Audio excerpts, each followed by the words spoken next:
Hello,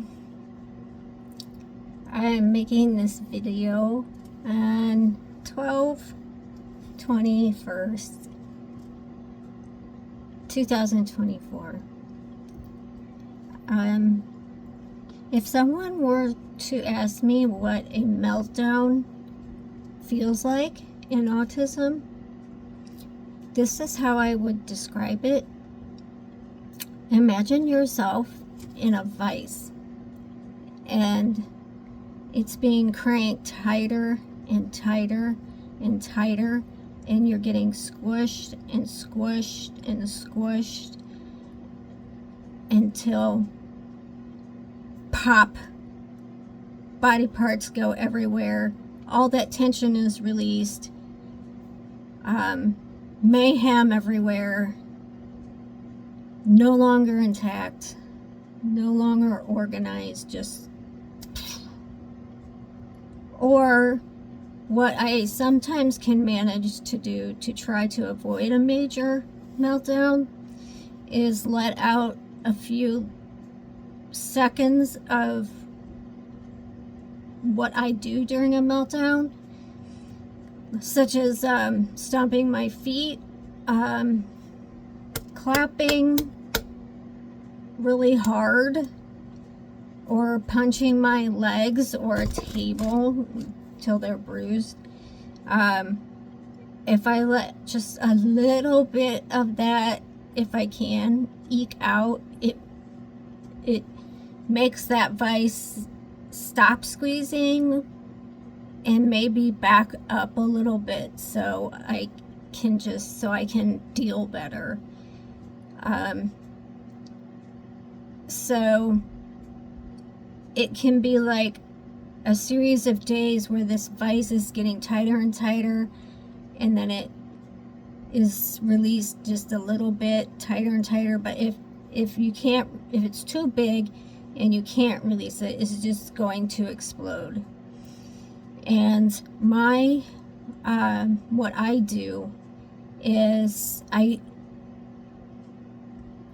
I can barely talk, and I jump up and down and stomp on the ground. I look like a little child having a tantrum. If I'm sitting, which happens in front of the computer, I pound my hands on my legs really, really hard, or on the table. I throw things, especially electronics. I've destroyed many things. If a person is around, I will get angry with anything they do and everything they do, and say very hurtful things. And I will pull at my hair,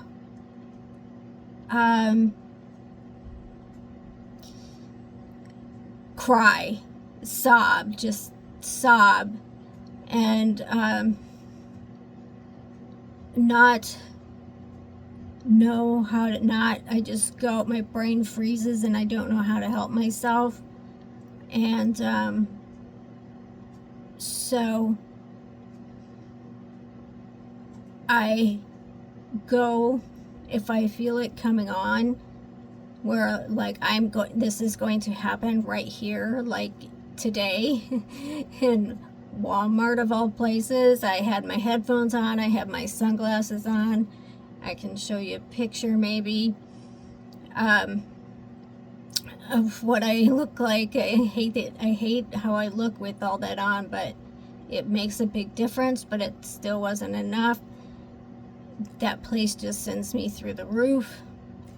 And so I need to find a closed-in, quiet space that has very little stimuli. So at that time, it was the bathroom.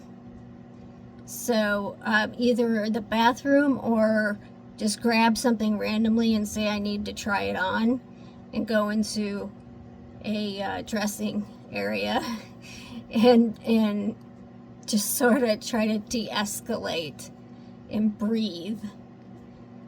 Remember to breathe. Sometimes the whole process is only hours, and sometimes it's days long. It's miserable for me, it's miserable for people around me, which is barely anybody, but it's miserable for my dogs, because they don't know who I am when I'm behaving that way. Except for my service dog, of course. And so, yeah, that's what it's like for me.